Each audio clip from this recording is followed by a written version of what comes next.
নিজে পুত্রবধূকে জিজ্ঞাসা করতে পারে না, স্ত্রীর মাধ্যমে জিজ্ঞাসা করতেছে যে তোমার পুত্রবধূকে জিজ্ঞাসা করো সে কোত্থেকে সুগ্রাণ ব্যবহার করে, সে রাস্তা দিয়ে বাহির হয়, পুরা পাহাড় কেন, মক্কা কেন, চতুর্দিকে সুগ্রাণে মোহিত হইতে থাকে। সবাই আমাকে বিরক্ত করতেছে। তো বলতেছে শোনো, আমিও তোমাকে বলবো বলে ভাবছিলাম। আমেনা যখনই গোসলখানার থেকে বাহির হয় আর আমি ঢুকি, মনে হয় যেন গোসলখানা কেউ সুগ্রাণ দিয়ে প্যাক করে রাখছে।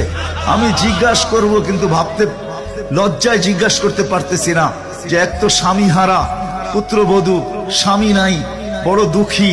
আমি তাকে জিজ্ঞাসা করবো তো জিজ্ঞাসা করবো কি করে? চলো দুইজনে মিলেই জিজ্ঞাসা করি। আমেনাকে ডাইকা জিজ্ঞাসা করতেছে, বেটি জিজ্ঞাসা করার ছিল না, কিন্তু সমাজে মুখ দেখাইতে পারতেছি না, তোমার এই শরীর থেকে সুগ্রাণ কি করে বাহির হয়, সুগ্রাণ ছড়ায় কি করে? তুমি কোত্থেকে খুশবু আনো, সুগ্রাণ আনো আর লাগাও যে তুমি বাহির হইলে চতুর্দিকে মোহিত হইতে থাকে। তো আমেনা ওইখানে থুতু নিক্ষেপ করে আর বলে, আম্মা শরীর থেকে না, থুতু মারতে দেরি, সুগ্রাণ তুফানের মতো বাহির হইতে দেরি হয় নাই। বলছে আম্মা সুগ্রাণ শরীরে না, শুধু আম্মা এই থুতুতে পর্যন্ত সুগ্রাণ।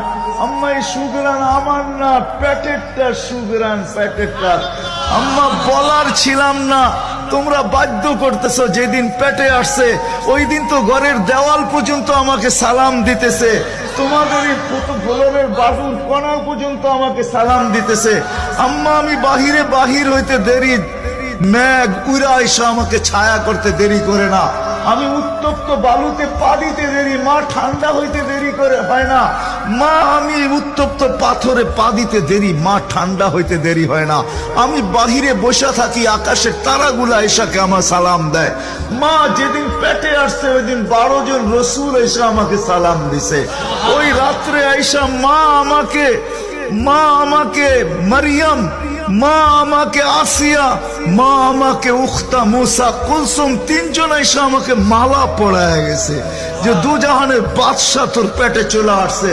মা শুধু এইখানেই ক্ষান্ত না, আমি যখন বাহির হই তো বারুর করা পর্যন্ত আমাকে সালাম দিতে থাকে। কুয়ার পাশে যখন যাই মা, তো আমাকে আর রশি দিয়া, ওই দিনের পর থেকে আজ পর্যন্ত রশি দিয়া পানি উঠাইতে হয় নাই। আমি কুয়ার পাশে যাইতে দেরি, কুয়ার পানিগুলা উছলায় উপরে আসতে দেরি করে না, কলকল শব্দ করতে থাকে, পানিগুলা যেন বলতে থাকে, আমেনা তুই কেন চলে আসছিস, দুজাহানের বাদশা তোর পেটে, তুই হুকুম দিলেই তো আমরা বাড়িতে যেয়ে ভোড়া দিয়ে আসতাম।